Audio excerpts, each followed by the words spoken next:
Like I'm a soccer am. So welcome to the very first episode of the Frankly Nuts podcast. It's been a long time in the making. Yeah, absolutely. We're delighted here to be joined today by arguably Cork's biggest bromance, Seani Maguire and Kevin O'Connor. How's the form, boys? Not too bad now on yourself. Very well. Very good. So look, we'll start with the soccer, lads. So you're with City, you're top of the league now. You had a great couple of seasons. What's changed from last season to this year? Like, I know you've gone unbeaten in the league this year. What's been the biggest kind of change for you? Well, obviously, myself and Kevin are obviously not from Cork. Like we spent a lot of time in the off season, in the gym and on the field as well, working with Kevin Tadden, and obviously it's paid off. You've seen the start of the season, we looked a lot stronger, a lot fitter, and it's paid off, and you could see it out there on the pitch. Probably one of the fittest teams in the league, and you see it there in games. Like, we're scoring a lot of goals in the last 20 minutes, half an hour, and it's paid off really. Speaking of the gym there now, who's the king of the gym, we'll say? There's a few names. There's a few big lads now, alright. A few boys. Steve Meady, he tends to say he has the biggest arms in the team, but he's a pigeon chest league. So, but all the boys are quality. Like, we always do double sessions nearly twice a week and stuff. So everyone, commitment wise, is very good. Yeah, there's a great buzz in Cork at the moment between yourselves, top of the league and all that, and competing in Europa, and even the Cork senior hurlers and all that. There's a serious buzz on Lee's side. Do you feel as well that you have a big connection with the fans? Yeah, I think so. I think it's massive actually. The fact is the fan-owned club makes it huge. Obviously the fact we're going so well as well. You nearly get 5,000-6,000 down at a game every game now, no matter who you're playing in Turner's Cross. And Europe as well always helps. It always draws in the crowd. So. Look, we're just happy with the way it's going, and obviously long may it continue for the city, especially with the hurlers going so well now, as well, so it's helping everything, so as I said, long may it continue. How did it feel last week, the final game at Turner's Cross, and I saw the tweet, you did a little lap afterwards, was a bit emotional, with the fans screaming at you. Really, in the end, all we wanted was the result, really, for the fans, for everything, so they've given us a lot, so down here, so we just wanted to try and repay it really, but it was a bit disappointing to end it, but we've enjoyed our time down here. It's crazy watching you just walk around and everyone was just chanting and it was a bit surreal. Obviously it was a bit, we knew obviously going into a game, it's our last game at Turner's Cross, and it was a bit emotional for the both of us. We kind of tried to stay focused and concentrate on the game, and obviously it was disappointing coming away with the 1-0 defeat, but there's a lot of positives to take from the game, and we know their strengths now and obviously their weaknesses, and I've no doubt in my mind we can go over there and get a positive result and help the team progress into the third round. Yeah, definitely. And the bromance now is kind of going global now. So just congrats on the move to Preston. And how did that come about? Was it all quick, or did it just was it something that kind of? Obviously from the start we had to start the season. I think we went 12 games on the bounce, winning every single one of them, and that's going to draw attention. To obviously the players that are doing well for the team, and. Obviously I can say that myself and Kevin were, top. I don't want to top of that list, but there's many other players. It's a team effort at the end of the day, and obviously the move came about. Obviously Preston came over to watch a few games, and obviously to see myself and Kev as the standout performers, and it came about then, and it took on from there, and came rather very quickly. To be fair, obviously. I knew for a couple of months before it was announced that it was going to happen. So, it's obviously great now that Kevin, is joining me and the Irish contingent over there, and hopefully that can help. It's great. So you've played on a good few teams together now at this stage, I'd say. Have you, between Irish teams and Cork City, Yeah, last few years, sure, we've been on every team together, haven't we?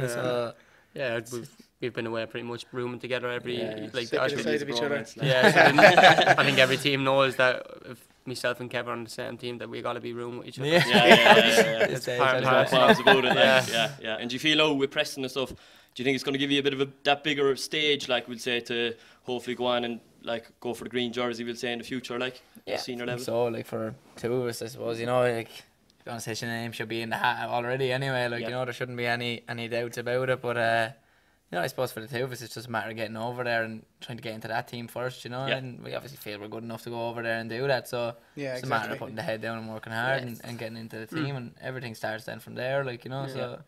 Yeah, it's supposed to take it from there, we know one day that we will put in the Irish shirt, it's, hopefully it's sooner rather than later, but, we feel that we are good enough to do it, you know, in a month's time or whatever. But we're not really pushed, to be fair. Like, we want to, first off, is go over to Preston, make our mark there, get into the team, and, you know, I suppose take it from there. Yeah, exactly. Yeah, even like, you know, is it hard to stay focused with all that speculation? Then, like, I know we saw you, like yourself, Seani. It was coming out on Facebook before, like you were being linked with Preston, and then soon after it was Kev's joining Seani at Preston.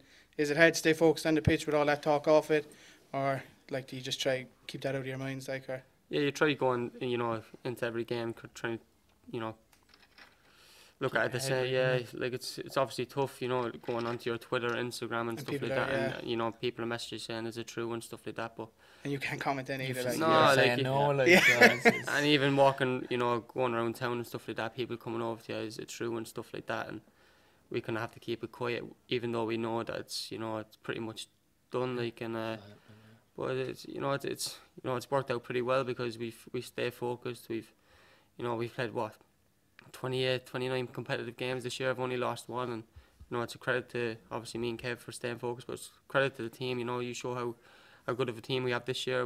You see it yesterday against Bray. I think John made 4 changes, and obviously you should see how strong our squad is to come in and we get 2-0 victory.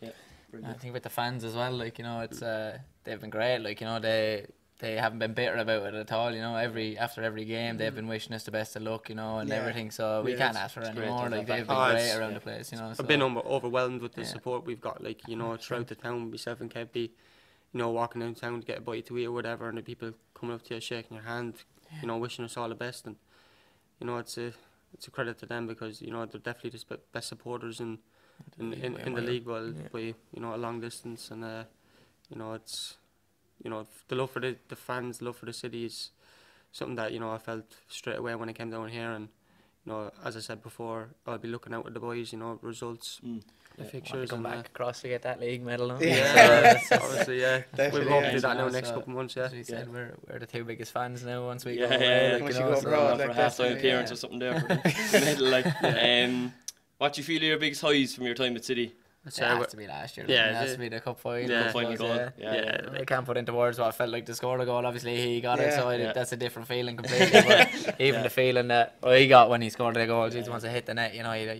it's hard to get that feeling again, you know, because it's the last kick of the game, really. Yeah, last minute. If you're going to pick a perfect, the perfect scenario, would be scoring a scrappy goal in the last minute to win your team the cup final, and which it did. And you know, you seen the way that dribbled into the bottom corner, you could see the fans behind the goal going absolutely crazy. And end as well, like Kev's family, 20, 30 people from Wexford, and the same as myself coming from Kilkenny, were all at the game, and to do it in front of them, and you know, bring him, you know, obviously a major trophy back to Cork City was, you know, something even that the way everything after, like, you know, the amount of people along the Grand Parade and all when we were there was madness. Like, it's like something you don't expect to really hear, like, you know, and that it's really then when it hits you, like, how much it means to the place. So made it more emotional then when they added the Titanic music to it. I keep watching it every night. Actually, once or twice.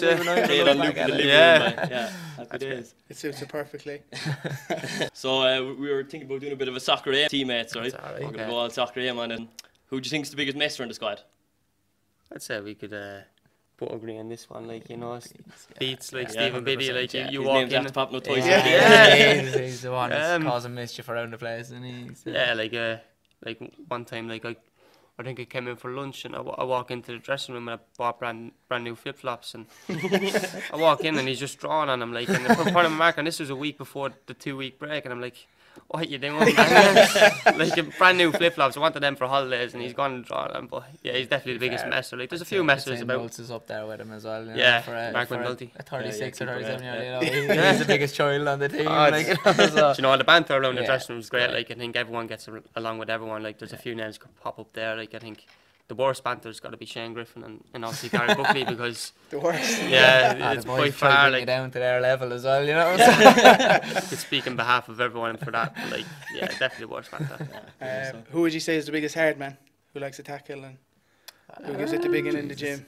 Nearly throw out the same name again. You know, I've never seen a winger who enjoys a tackle so much in his life as Beats, you know. So you can be the answer for every question. He probably prefers to tackle to a goal. So.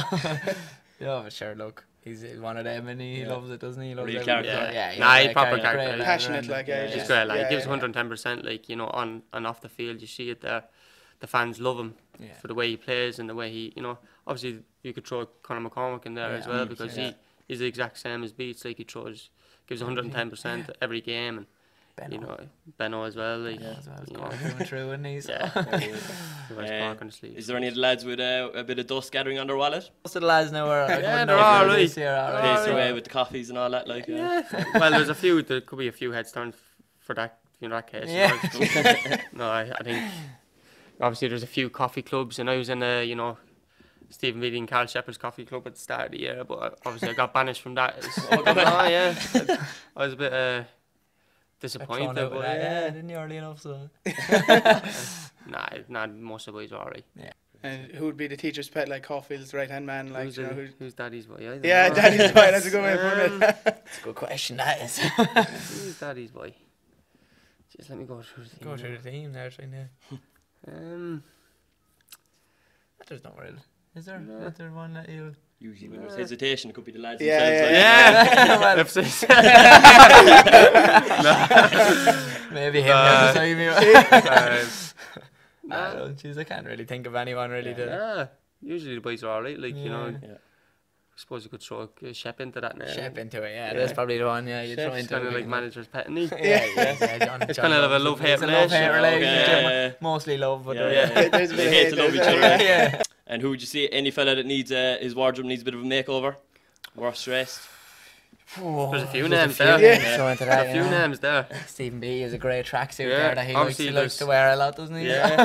There's Kieran Sadlier there. He just came in. Signing, I've known him now for 4 or 5 years, but met up with him the other day. He was wearing an all black Nike tracksuit, and you know, I thought he was actually going to ref a game. He's wearing a pair of Stan Smiths as well. Like, going to play a bit of tennis afterwards as well. He's getting a bit of stick in the dressing room, so like it's awful. And I think Shane Griffin comes out with a few things there. A few naughty things as well. He was wearing the, you know, kind of like turquoise colour runners, and you know, they're risky. They're risky. You can't be doing that. Maybe on holidays, you can't be doing that around the boys. And do you have a music man? Is there someone in the dressing room with their phone playing the music? Yeah, Shep is the music man, and you know he doesn't really like when anybody else takes it either. Like, you know, so is it only his type of music, or no? It's kind of more like, you know, a bit of R&B, chart music, kind of mostly the same. We have our own little playlist for every match day and stuff, so. It's pretty, obviously if you hear a song, you know a song's coming next and the one after that, because it's every match day. You just know the playlist off by heart, like, kind of a thing. Speaking of music, we saw you were at the Justin Bieber concert recently. Are you believers? I'm a believer, absolutely. Did you go, or were you dragged into it, or? No, I was the one who bought the tickets. I think we dragged them into more. Obviously 2 girls, I brought my little sister and stuff, and it's great, like, you know, obviously myself and Kev are good mates off the pitch, and obviously the 2 girls were with as well, they're best friends as well, so we mostly do things together, like the 4 of us, and it's great, like, kind of partnership. It's great, like, so we kind of do stuff like that, like. And would you be keen music listeners? Like, do you have game day tunes you listen to yourselves, or? You'd always have a few, alright, you know, like, most people on the bus like can have the headphones in, like, you know, so. There'd be the same music, like, I'd be a very superstitious, like, you know, and the type of music I listen to on match days and stuff like that, like to listen to kind of like R&B before games, you know, it kind of chills me out, like, and rather than listen to I'm a big House fan as well, like. Really? You wouldn't listen to House before a game? No, I wouldn't listen to House before a game. Going and banging your head off the wall. Mario, Let Me Love You, or a bit of Drake, you know what I mean? Just something cool and relaxing. Yeah. Chill, you know. And like we've heard, like, we know your girlfriend was on The Voice UK, and we've heard on a night out, if she goes up to sing at the karaoke comes out, we've heard you like to go up and sing as well. No, a little duet. There has been a few shouts to obviously get me up with her, but we'll get him up eventually before he goes. None of that yet, well, I feel like I've man of many talents, and I think I can sing as well. Singing could be the next one.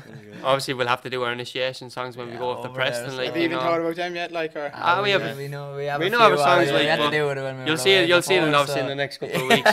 Follow me, Young Crackers. I think that's the one I go to. It's safe. So many people are with them. There's a few safe ones. That Wonderwall now will be safe. Very safe. We nearly had to do it there the other day, didn't we? And he was about to Do Mario, Let Me Love You. Oh, yeah. Another lad hops up, does that song, you know? Like, yeah, Josh Harrop. Josh Harrop jumped up. He stood up and sang, and I was a bit gutted because I feel like I'm copying him now. Like, yeah. But, how did you get on that day with the lads? Like down in Florida, was it? It was great. Yeah, it was great. Yeah, the boys are unbelievable. Like obviously, like Darryl and Andy and Brownie and Greg Cunningham, Owen Doyle, the Irish boys we knew of before we went over there. We knew of a few others, and they were great. Like obviously, coming in, welcoming us and stuff, and obviously meeting the new manager was great before we head over in a couple. Obviously next week. Bang on, to be fair, weren't they? There wasn't every single one of them came up and said hello, it was great. So. And the boys couldn't speak highly enough of the staff, the players. Andy Boyle, obviously when we got there, like and Darryl, and Brownie, obviously they're Irish, they know what it's like to go over, like to be on your own going over. So they were banging home once we went in, So it definitely makes it easy for you, like going over together, like as a big time, big time. It'll help us settle. Obviously, it would have been okay, I suppose, if we went over there, like, but having each other now, it's great. Like, helps a lot, like, Obviously, we will be in a hotel for the first couple of weeks before we start to find a house or an apartment or something like that. But it's great. Like as I said there, myself and Kev, we live with each other in Cork, out in Carrigtwohill. So we've been, pretty much best mates the past year and a half. So it's great the two of us heading over together. And definitely. Like it makes it much easier. Feel like just so much easier. Like you have someone there. Like exactly. You're well in with. Like so, it's settle in. Like something to look forward to. I'd never do a podcast like on my own or anything. You know. Always have been Once you got your buddy, you're good. Once you're nervous or anything, you just look at him like, you take the lead. More comfortable, aren't you? We seen on Instagram there as well. You're kind of fond of the old fashioned. Can you tell us a little bit about that? Have you any fashion icons or anything? Yeah, because obviously myself and Kev's mate John O'Sullivan, he's set up his own clothing brand over in England, and promoting it kind of thing, like, and helping him go through it, because it's good great. To be fair to him, like, there's a lot, like. Yeah, I think I saw you shared it the other day. I think I looked at it. The t-shirts are brilliant, like great fit and stuff like that. Like if you're a skinny lad, like a little plug there, plug away, lads. I wear the t-shirt and makes me feel good, not look big, The fact that he's obviously known him a long time, like I've known him a little bit as well, like we're mates with him, so it helps a lot. It's a lot easier as well, so. It's kind of like. You look good, feel good, feeling. You gotta impress it. Even if you're just going to the shop, you gotta throw on your best gear on. Can't be throwing on a pair of shorts. They're definitely the best dressed on the city squad. Like, without it's not in and like even speaking of fashion, like have you been watching McGregor like in the press conferences? Brilliant. Would you wear that coat, like the Gucci coat? Do you know what? You know the way it takes a lot of balls to come out in that. Like, sure, he does what he wants at this stage, doesn't he? So absolutely. 41 grand for that, though, like from Gucci. That's the money, not a problem. Not a problem for him. Like 100 mil he's getting out of the fight. I think 41 grand would be nothing to him, would it? What do you reckon? Will you give it a go? Will you give him a rattle? I think so. Yeah. Like obviously McGregor is a lot younger than him, like, and he hasn't fought in a while, but. I'd love to see him catch him with one punch, just to see what he'd react to it. Mayweather's going to be a lot smarter, like, than McGregor, like, Mayweather's a genius at what he does, isn't he? So it'd be interesting. It's the age of Mayweather, though. That's it, like, and he's 41. Like, will he be able to go 12 rounds, like 12 rounds with McGregor being a whippet that he is, like, you know. No matter what you say, like your body as you get older, like does slow down. Like, interesting to see if McGregor got into his head as well, like, whether he'll come out swinging at him or what he'll do. There was a few things said at the press conference. They were crazy. There's no holding back at the two. They don't care. The Toronto one, I think, really. The second one, after I'm all in, like, you believe in him, like. I'm a fanboy, like, they sold it so well, sure, didn't they? Makes you really buzzing out for the 26th of August now, doesn't it? Counting down the days. You were abroad recently together, like over in, was it Ibiza or Marbella or something? Marbella. What was that like? Was it a bit? Were you able to let loose, like, or was it? There was a few nights over there, obviously, that we. You have to enjoy it while you have a little bit. You can say it now, lads. You're leaving, like. We're over there with the two girls as well, so and there's a couple of other couples over there as well, so there was about 8 of us all together, and it was a bit of a crack, like, good week away. Obviously, we had a long 4 months there, and the games are coming thick and fast, like. So it was great to get a week away, and we probably won't get a break now till next summer. So it was good to get away for that week and they can proper enjoy it, you know. And do you enjoy travelling? Like, is that something like, you know? Yeah, I think, you know, we're just so used to it at this stage anyway, so like you just take it in your stride at this stage, you know. Obviously we've Cyprus now on tomorrow, so that's another country you can nearly tick off the list, like, you know, at this rate. There's not many countries now that we haven't been in, you know. Playing with Irish teams, you know, since we're younger, and you've been to nearly every Eastern European country now that there is. Well, I suppose I have never been to Cyprus. No, never been to Cyprus, so that's another one you can tick off. Great stuff, Look, we got to get the lads out of here. You have a recovery session to go to, and Coffee will have his way with us if we don't get you in here. So look, we just got a couple pieces of glass there, right? You can put it up on the mantelpiece with all the Man of the Match awards. He has enough at him, unreal. Cheers, thanks very much, guys. Thank you. Thanks very much. And that's you there. Put it up on the mantelpiece now. Sure he will. Up next to the Man of the Match award. So look, lads, thanks a million for coming on. And look, best luck in the future. Look, appreciate that. We hope it all goes well. And same for you, so hope everything thanks a million, all the best with everything. We're sure we'll see you in the green jersey before that. Hopefully. Alright, lads.